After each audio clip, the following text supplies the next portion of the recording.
I didn't fall in love with the wrong man, I walked into a war I didn't even know existed, and by the time I understood the rules, it was already too late to walk away. The first time I saw the gun, it wasn't in his hand, it was pointed at me, cold and steady, like the truth I'd been avoiding since the night everything changed. My breath caught somewhere between my chest and my throat, my fingers trembling just enough to betray me, and all I could think was how I got here, how a single betrayal had rewritten my entire life. It started 2 weeks earlier, in a house that no longer felt like home, with laughter behind a half-closed door that didn't belong to me anymore. I remember the exact second it happened, the way time didn't slow down like in movies, it snapped, sharp and unforgiving, when I saw my sister, Lily, wrapped in something that used to be mine. Ryan didn't even look surprised. He just looked relieved, like the truth had been waiting to breathe. "Chloe," Lily said, soft and careful, like I might break. I didn't scream.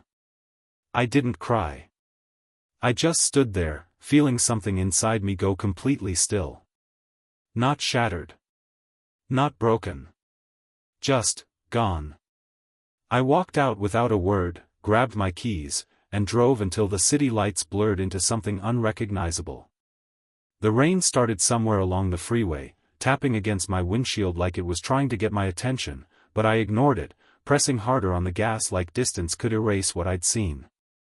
I ended up somewhere I didn't belong, a private event downtown, all polished marble and quiet money, the kind of place where people spoke in low voices and looked at you like they already knew your secrets. I didn't even remember walking in. I just remember him noticing me. Victor Moretti didn't need to raise his voice or make a scene. The room adjusted around him without being told. 65 years old, silver threading through dark hair, eyes that didn't miss anything. Especially not me. I felt it before I saw it, the weight of his attention, steady and deliberate, like he was reading something written under my skin. "You're not supposed to be here," he said when he finally stepped close enough for me to hear him over the music. His voice was calm, almost gentle, but there was something underneath it that made my spine straighten. I should have left. Every instinct I had told me to walk away, to find the nearest exit and never look back. But I didn't. Because for the first time that night, someone wasn't looking at me with pity. He was looking at me like I mattered. "Neither are you," I replied, before I could stop myself. A mistake. Or maybe the beginning of everything. His lips curved, not quite a smile, more like recognition. "Careful," he said softly, his gaze holding mine just long enough to make the rest of the world disappear. "You don't know what you're stepping into." I didn't. Not then. Not when I followed him out into the quiet hallway where the music faded and the air felt different. Not when he reached for my wrist, not tight, not controlling, just enough to stop me from walking past him like I didn't belong in his orbit. "What happened to you tonight?" he said, not asking, stating. And I realized something terrifying in that moment. He already knew. Or worse, he understood. I should have pulled away. I should have remembered who he was, what kind of man commands a room without trying. But instead, I stayed. Because when your world falls apart, you don't always run from danger. Sometimes, you walk straight into it. His fingers did not tighten around my wrist, but they did not let go either, and somehow that was worse because it meant he did not need force to keep me exactly where he wanted me. I could feel my pulse against his thumb, fast and uneven, and I hated that he could probably read it like a confession I had not spoken out loud. The hallway felt quieter than it should have been, like the walls themselves were listening, and for the first time that night, I became aware of how alone I actually was. "You should go home," he said, his voice low, steady, almost reasonable, but nothing about him felt ordinary. I let out a small laugh that did not sound like me. Home is not exactly an option right now. That got his attention in a different way. Not curiosity. Not surprise. Recognition. His eyes sharpened slightly, like he had just confirmed something he already suspected. "Then you need a safer place than this," he replied. Safer. The word should have comforted me, but coming from him, it felt like a warning wrapped in silk. I pulled my wrist back this time, and he let me, but his gaze stayed locked on mine, unblinking, like stepping away physically did not actually create distance. You do not even know me, I said, trying to regain some control, even though my voice came out quieter than I intended. I know enough, he answered, and there was something in the way he said it that made my stomach tighten. Not arrogance. Certainty. I shook my head, taking a small step back, needing space to think, to breathe, to remember who I was before tonight rewrote everything. You saw me walk in here like I belong, but I do not. I am just someone who made a mistake and ended up in the wrong place. He tilted his head slightly, studying me like I was a problem worth solving. People like you do not end up in places like this by accident, he said. They are pushed. The word hit harder than it should have. Pushed. Like what Lily did was not just betrayal, but something that set me on a path I did not choose. I looked away first. I had to. Because if I kept looking at him, I might say things I could not take back. I should leave, I murmured, more to myself than to him. I turned toward the exit at the end of the hall, but I only made it 2 steps before his voice stopped me again. Chloe. My name. He said it like it belonged to him, like he had been saying it for years. I froze. Slowly, I turned back. How do you know my name? I asked, and this time my voice did not hide the unease creeping in. He did not answer right away. Instead, he reached into the inside pocket of his jacket and pulled out something small, something rectangular, and held it out between us. My driver license. For a second, my mind refused to process it. Then the memory hit me all at once. The bar. The bartender asking for identification. Me handing it over without thinking. Someone else taking it before it made its way back to me. You had someone. Take this, I said, my voice barely above a whisper. Not a question. A realization. I had someone make sure you were not a problem, he corrected calmly. The words should have offended me. They should have made me angry enough to walk away without looking back. But instead, I felt something colder settle in my chest. Because that meant he had been watching me longer than I realized. And am I? I asked, meeting his gaze again despite every instinct telling me not to. His eyes softened just slightly, the edge of something unexpected breaking through the control. No, he said. You are the opposite. I did not understand what that meant. Not yet. But something in the way he looked at me made it clear that whatever I had walked into tonight was not random, and whatever came next was not going to let me leave unchanged. I should have walked away right then, taken my license back, and reminded myself that men who move like him do not enter your life without changing it, but instead I stood there, staring at that small piece of plastic in his hand like it held more than my name and address, like it explained why my heart refused to slow down. You ran a background check on me in under 10 minutes, I said, trying to keep my voice steady, but it came out thinner than I wanted. That is not normal. He did not argue. He did not apologize.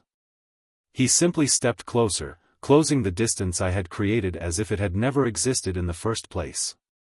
Neither is showing up here alone after midnight with no plan and nowhere to go, he replied, his tone calm, almost patient, like he was explaining something obvious. The truth in his words landed harder than I expected. Because he was right. I had not planned any of this. I had just reacted. I folded my arms across my chest, more to hold myself together than to protect anything. You still have not answered my question, I said. Why me? He studied me again, longer this time, like he was deciding how much I was allowed to know. Then he did something unexpected. He handed my license back. Our fingers brushed for less than a second, but it was enough to send a strange awareness through me, sharp and immediate. Because you are standing in a room full of people who would do anything to be noticed, he said quietly. And you are the only one who looks like you want to disappear. I swallowed. That was too accurate. Too close. I looked down at the license in my hand, then back up at him, unsure how to respond to something that felt more like being seen than judged. And that makes me what, exactly? I asked. His expression shifted slightly, something softer breaking through the control again, but it was gone almost as quickly as it appeared. Different, he said simply. The word lingered between us, heavier than it should have been. Different did not feel like a compliment. It felt like a label I did not understand yet. I glanced toward the end of the hallway again, the exit still there, still an option, but somehow harder to reach now than it had been a minute ago. I do not belong in your world, I said, more firmly this time, like if I said it enough, it would become true again. He did not disagree. No, he said. You do not. There was no hesitation, no attempt to soften it. Just the truth. But then he added, that is exactly why you are dangerous to it.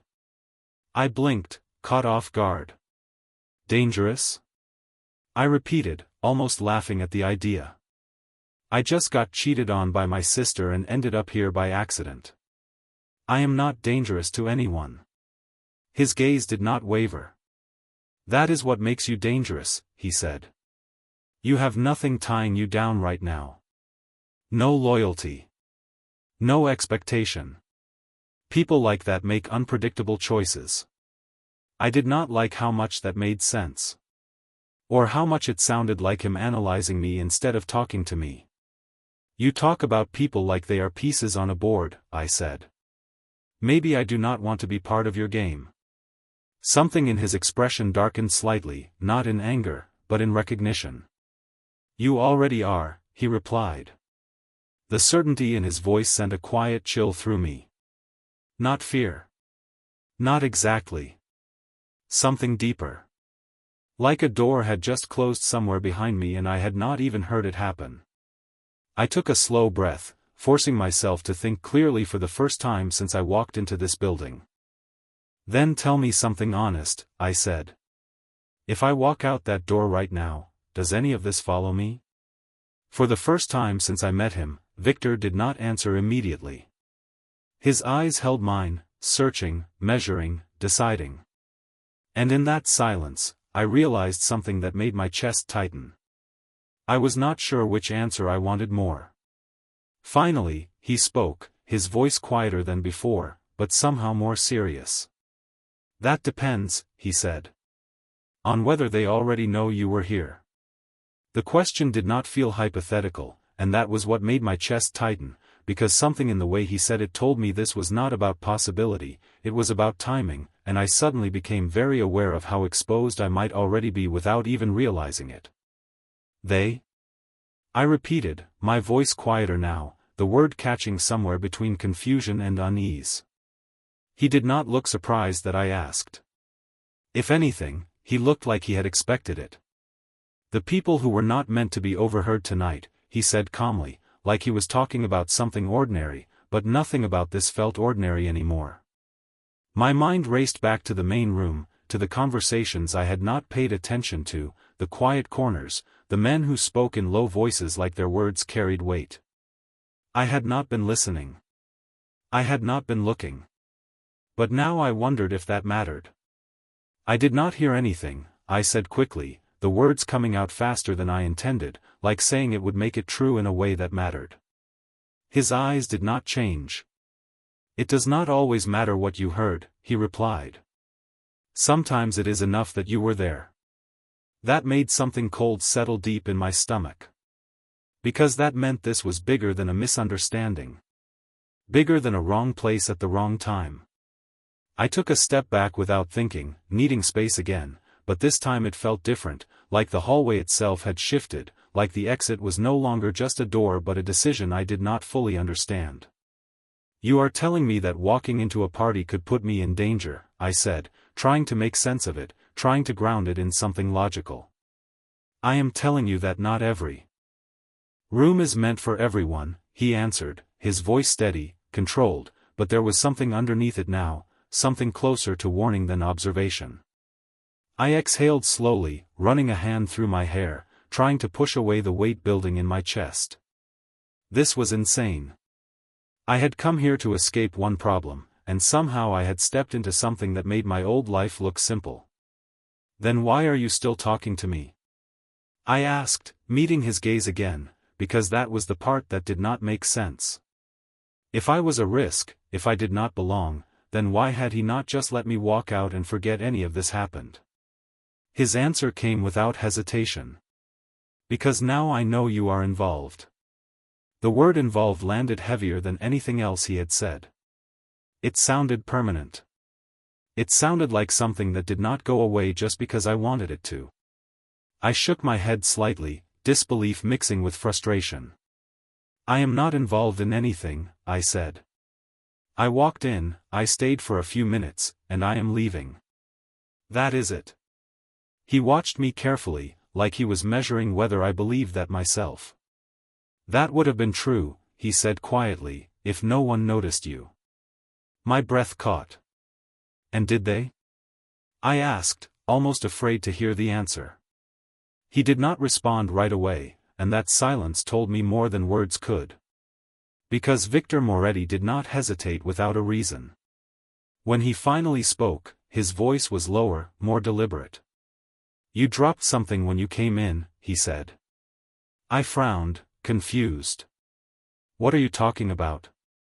He took a step closer, not enough to crowd me, but enough to make sure I was paying attention. A glass, he said. Near the terrace. My mind flashed back, quick and sharp. The moment I brushed past a table. The faint sound of something tipping. I had not even looked back. That was nothing, I said, though it did not sound convincing anymore, even to me. It was not nothing, he replied. It made people look. The realization hit slowly, like something sinking beneath the surface before it fully broke through. I had not just been there. I had been seen. Noticed. Remembered. I swallowed, my throat suddenly dry. So what happens now? I asked. This time, there was no hesitation at all. Now, he said, his eyes holding mine with a kind of certainty that made it impossible to look away, you do not leave alone. The words settled between us like something final, something that did not leave room for negotiation, and for a moment I just stared at him, trying to decide if this was concern or control, if I was being protected or quietly handled like a situation he had already decided the outcome of. I can take care of myself, I said, even though it sounded weaker now, like the confidence I started the night with had been chipped away piece by piece. His expression did not change, but there was something in his eyes that made it clear he did not believe me. Tonight proves otherwise, he replied, not harsh, not mocking, just factual in a way that made it harder to argue. I opened my mouth to push back, to reclaim something of myself in this conversation, but the words never came. Because deep down, I knew he was right. I had not planned tonight. I had not thought ahead. I had just reacted to pain, and somehow that reaction had led me here, standing in a quiet hallway with a man who knew more about my situation than he should. This does not make sense, I murmured, more to myself than to him. I walked into a building, dropped a glass, and now you are telling me I cannot leave alone. He took a slow breath, like he was choosing his next words carefully, and for the first time, I noticed something different in his posture. Not relaxed. Not tense. Controlled, but with intention. You can leave, he said. But you will not do it without me knowing you will make it where you are going. That was not a threat. It was not even framed like a rule. It sounded like a decision he had already made, one that did not require my agreement. I crossed my arms again, grounding myself in something familiar. And if I say no? I asked. His gaze held mine, steady and unyielding. Then I still make sure you are safe, he answered. The certainty in his voice made something shift in my chest, something I did not want to name yet. Because it was easier to resist him when I thought this was about control. It was harder when it felt like something else entirely. I looked past him toward the hallway entrance, where the faint sound of music still filtered through, reminding me that the rest of the world was still moving like nothing had changed. But everything had changed. I could feel it. In the way I was thinking. In the way I was standing here, actually considering letting a stranger decide how I left. "You do not even know where I live," I said finally, grasping for something that still made sense. He did not blink. "You live on East 14th Street, he said, calm as ever. "3rd floor. Apartment facing the alley." My breath caught, sharp and immediate. That was not information you guessed. That was information you had. I felt my grip tighten on my own arms, like holding onto myself was the only thing keeping me steady. "That is not normal," I whispered. "No," he agreed quietly. "It is not." The honesty in that answer hit differently. He was not pretending. Not softening. Just stating facts like they existed whether I liked them or not. "Then why should I trust you?" I asked, because that was the real question now, the one everything else hinged on. His eyes softened just slightly again, that brief glimpse of something human beneath everything else. "You should not," he said. "But you should trust that I understand the risk better than you do." I searched his face for any sign of deception, any crack in the certainty he carried so effortlessly, but there was nothing. Just calm, steady awareness. And something else I could not quite define. I exhaled slowly, the fight in me fading not because I had lost, but because I was starting to understand that this was bigger than a simple choice. "What happens if I walk out of here alone?" I asked. This time, he did not look away, did not soften the answer. "Then you become a question someone might want answered," he said. The words were quiet, but they landed heavier than anything else he had said tonight. I swallowed, feeling the weight of that settle in, the reality of a situation I had never imagined being part of. For a moment, neither of us moved. Then, slowly, I nodded. Not because I trusted him. Not completely. But because for the first time, walking away alone felt like the more dangerous option. And I realized something that made my pulse quicken again. I was not choosing him. I was choosing the only path that did not feel like stepping into the unknown completely unprotected. The moment I nodded, something in his posture shifted, not relaxed, not victorious, just settled, like a decision had been confirmed and everything that followed would now move according to a plan I had never seen but he had already mapped out. He stepped back slightly, creating space, but somehow the distance did not feel like freedom, it felt like direction. "Stay close," he said, not loud, not forceful, just enough for me to hear, and I realized he was not asking. I hesitated for half a second, then moved with him, my steps quieter than usual against the polished floor as we walked back toward the main room. The music grew louder again, conversations blending into a soft hum, and for a brief moment, everything looked normal, like I had imagined the tension in that hallway. But then I noticed it. The way people moved when Victor entered a space. Subtle, almost invisible, but unmistakable. Conversations paused for a fraction of a second. Eyes shifted. Not openly. Never obvious. But aware. Always aware. He did not acknowledge any of it. He did not need to. It followed him the same way silence followed a storm before it broke. I stayed just half a step behind him, not because he told me to, but because it felt like the only place I would not stand out. And that was when I understood something that made my stomach tighten. I was already adjusting to his world without realizing it. "Do not look around too much," he said quietly as we moved past a group near the bar.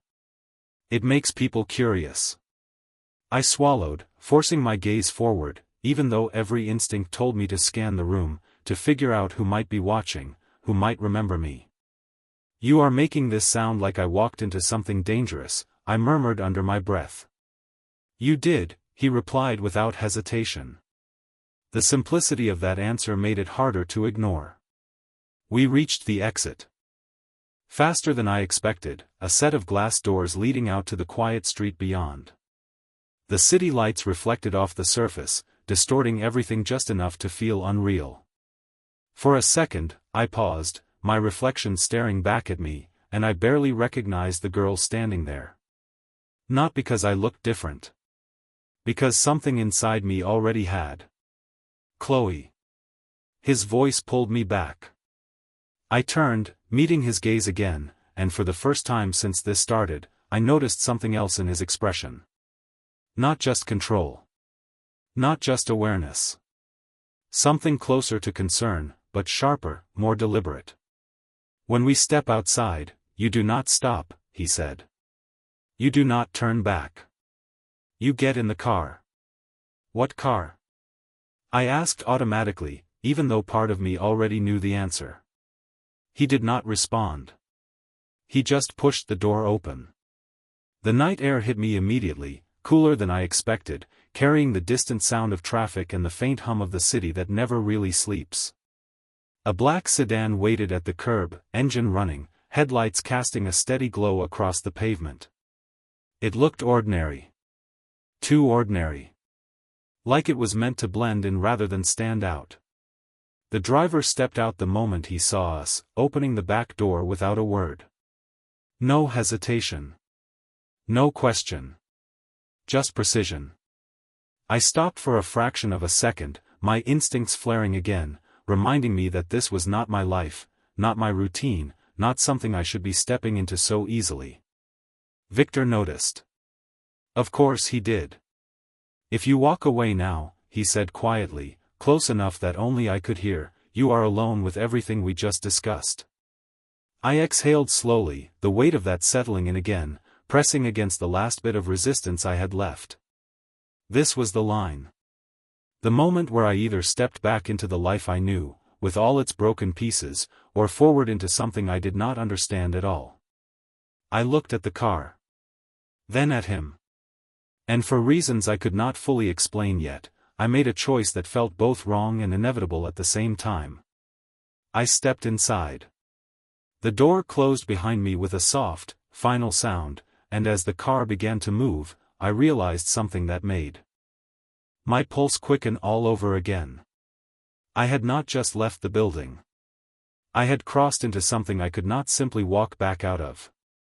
The city moved past the window in blurred streaks of light, reflections sliding across the glass like something I could not quite hold onto, and for a moment I just sat there, hands folded too tightly in my lap, trying to steady the rhythm of my breathing without making it obvious. The door closing behind me had sounded soft, almost gentle, but it echoed louder in my head than anything else that night, because it felt final in a way I was not ready to admit. Victor slid in beside me without a word, the space inside the car immediately shifting, not smaller, not crowded, just defined, like everything inside it now had a center, and it was him. The driver pulled away from the curb smoothly, no sudden movement, no wasted time, and I realized this was not something improvised. This was routine. I turned my head slightly, watching the street disappear behind us, the building shrinking into the distance until it blended into the rest of the city, and with it, the last place I had been just Chloe, just a girl with a broken night and nowhere to go. You are very quiet, Victor said after a few seconds, his voice low, almost thoughtful. I let out a small breath, not quite a laugh. I am trying to understand how I got into a car with someone I met less than an hour ago, I replied honestly. He did not seem offended. If anything, there was a hint of something approving in the way he glanced at me. You made a calculated decision, he said. I shook my head slightly. It did not feel calculated, I admitted. It felt like I ran out of better options. That earned a faint shift in his expression, something more serious now. Sometimes that is when people make the most important choices, he said. I looked at him then, really looked this time, taking in the lines of his face, the calm control in his posture, the way he did not fidget, did not fill silence just to avoid it. He was not trying to impress me. He was not trying to convince me. He was simply there. Certain. And that was somehow more unsettling than anything else. Where are we going? I asked after a moment, because that question had been sitting in my chest since the car started moving. He did not answer right away. Instead, he glanced out the window, like he was checking something I could not see, then looked back at me. Somewhere you can think clearly, he said. That was not an address. Not even close. I frowned slightly. That sounds vague on purpose. It is, he replied simply. I leaned back against the seat, the leather cool beneath my shoulders, grounding in a way I did not expect. My mind drifted, uninvited, back to earlier that night. Lily. Ryan. The way everything I thought was stable had collapsed in a single moment. And now this. A completely different kind of unknown. Do you always do this? I asked quietly. Pick up strangers and decide where they should go? He did not look amused, but there was a flicker of something close to it in his eyes. No, he said. Just the ones who matter. The words landed before I could stop them, before I could build any defense against them, and for a second I did not know how to respond. Because part of me wanted to dismiss it, to call it manipulation or control, but another part of me felt something shift at the idea of mattering to someone who clearly did not use that word lightly. You do not know me, I said again, softer this time, like I was reminding both of us. He studied me, that same careful attention, but now there was something else in it. Not just observation. Consideration. I know enough to see what others overlooked, he said. I swallowed, looking down at my hands again, the tension still there but different now, less sharp, more aware. The car slowed slightly as we turned onto a quieter street, the noise of the city fading just enough to make everything feel more contained. And what exactly did you see? I asked, not sure if I wanted the answer. He did not hesitate this time. Someone who walked away instead of begging to be chosen, he said. My chest tightened at that, the memory of Lily's voice, Ryan's silence, all of it pressing back in for a second. I looked out the window again, blinking against the sudden weight of it. That was not strength, I said quietly. That was self-respect, he corrected. The certainty in his tone made it sound like a fact, not an opinion, and for a moment, I did not argue. Because maybe that was what scared me the most. Not the car. Not the situation. But the possibility that he was seeing something in me I had not allowed myself to see yet. The car slowed again, more noticeably this time, the smooth hum of the engine easing into a quieter rhythm as we turned onto a street that felt different from the rest of the city, less crowded, less chaotic, like it existed just outside the pace I was used to, and I felt it in my chest before I even realized why. We are close, Victor said, his voice calm as ever, but there was a subtle shift in it, something more intentional, like this next part mattered more than anything that had come before. I sat up slightly, my eyes moving to the window again, taking in the buildings as we passed them, taller, quieter, guarded in a way that did not need signs or gates to make its point.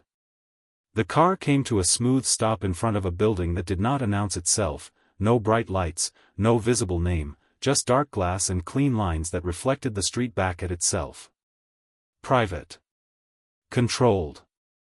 I felt my fingers tighten together again without thinking. The driver stepped out first, opening the door on my side this time, and for a moment I did not move, my instincts catching up with the reality of where I had just been brought. This was not my neighborhood. Not my life. Not anything familiar. You said somewhere I could think clearly, I said, glancing at Victor as he stepped out of the car on the other side, his presence immediately shifting the space around us again, even outside. This does not look like somewhere I belong. He walked around the car, stopping just close enough that I could hear him without anyone else needing to. That is exactly why it works, he replied. I hesitated, then stepped out, the cool night air brushing against my skin again, but it felt different here, quieter, heavier somehow, like even the city lowered its voice in places like this. The door closed behind me with that same soft, final sound, and I turned instinctively, watching as the car pulled away without hesitation, leaving us standing alone on the sidewalk. Alone, but not unprotected. I could feel it. In the stillness. In the way nothing around us felt random. "What is this place?" I asked, my voice lower now, matching the tone of everything around me without meaning to. He did not answer right away, instead guiding me toward the entrance with a subtle motion of his hand, not touching, not forcing, just directing in a way I was starting to recognize. "A place where no one asks questions they are not meant to ask," he said as we approached the door. It opened before we even reached it. Not automatically. Someone inside had been watching. Waiting. I slowed for half a second, that awareness hitting me all at once, but Victor did not pause, and something in me followed without hesitation. Inside, the air was warmer, quieter, the kind of quiet that was not empty but controlled, like every sound had been measured before it was allowed to exist. The lighting was soft, deliberate, casting shadows that made the space feel both open and hidden at the same time. I glanced around, taking in details without staring, remembering his earlier warning, and I realized something that made my pulse shift again. No one looked surprised to see him. And no one looked surprised to see me with him. That meant something. Something I did not understand yet, but I could feel it settling into place around me. "You come here often," I said quietly as we walked further inside. "Yes," he replied. "And they trust you," I added, because that part was becoming impossible to ignore. He glanced at me then, just briefly, but long enough for me to catch the meaning behind it. "They trust what I represent," he said. That was not the same thing. Not even close. I slowed slightly, the weight of everything pressing in all at once now, the night catching up to me in a way it had not been able to before. "And what exactly is that?" I asked. He stopped walking. I did too. For a moment, neither of us spoke, and the silence stretched just enough to make the answer feel important before it even came. When he finally turned to face me fully, his expression was calm, but there was something deeper behind it now, something that made my chest tighten without warning. "Control," he said simply. The word settled between us, heavier than anything else he had said so far, because it explained everything without actually explaining anything at all. I held his gaze, trying to process it, trying to decide what that meant for me, standing here in a place I never should have been, with a man I barely knew but somehow already could not walk away from. "And where do I fit into that?" I asked, my voice quieter than I intended. His eyes did not leave mine. Not even for a second. "That," he said, just as calm, just as certain, "is what we are about to find out." His words did not feel like a question, and that was what made something in my chest tighten again, because it meant whatever came next was not going to be optional in the way I was used to, not something I could step away from with a simple decision. I held his gaze for a second longer, searching for hesitation, for doubt, for anything that suggested I still had control over where this went, but there was nothing. Just that same quiet certainty that had followed him from the moment I met him. "I did not agree to be part of anything," I said, my voice steady but softer than I wanted it to be. He did not argue. He did not push. He simply stepped slightly to the side, giving me a clear view of the space beyond him, like he was offering me something without forcing me to take it. "Then do not be," he said calmly. The answer caught me off guard. Not because of what he said, but because of how easily he said it. Like walking away was still an option. Like I had not already crossed a line I could not see. I frowned slightly, confusion mixing with something else I could not name yet. "It is not that simple," I replied. "You said I am already involved." His expression did not change, but there was a subtle shift in his eyes, something sharper, more focused. "You are involved in a situation," he corrected. "What you become after that is still your choice." The distinction mattered more than I wanted it to. Because it meant this was not just about him. Not just about whatever world he moved in so effortlessly. It was about me too. About what I did next. I exhaled slowly, feeling the weight of the night pressing in from all sides, the betrayal, the confusion, the unknown stretching out in front of me like a path I had not chosen but was now standing at the start of anyway. "And if I choose to walk away tomorrow," I said, testing it, needing to hear it out loud, "what happens then?" He did not hesitate. "Then you leave with clarity," he said. "Not fear." That answer settled differently. It did not promise safety. It did not promise distance. It promised understanding. And somehow, that felt more real than anything else he could have said. I looked past him again, deeper into the space, noticing the quiet movement of people who did not rush, who did not speak louder than necessary, who seemed to exist within rules I did not know but could feel. This was his world. Structured. Controlled. Intentional. Everything my life had not been tonight. "Why are you doing this?"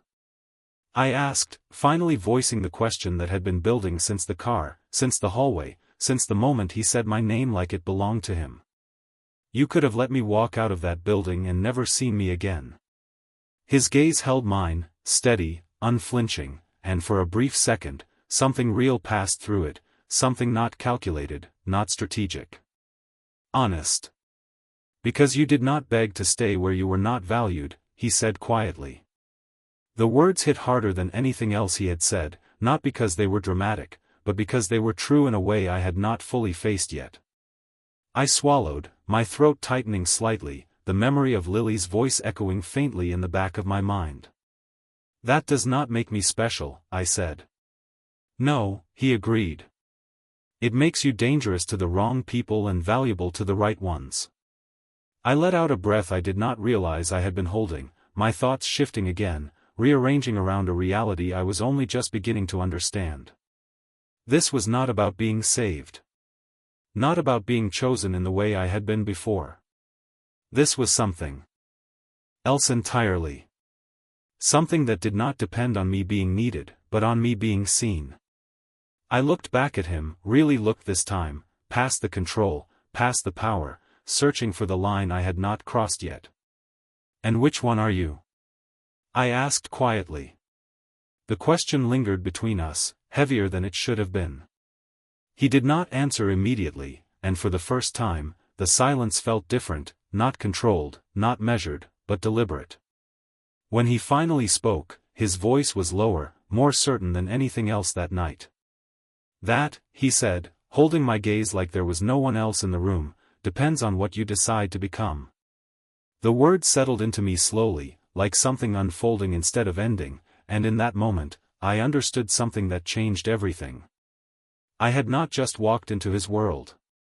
I had stepped into a version of myself I had never met before, and whether I stayed or walked away, nothing about me was going to remain the same.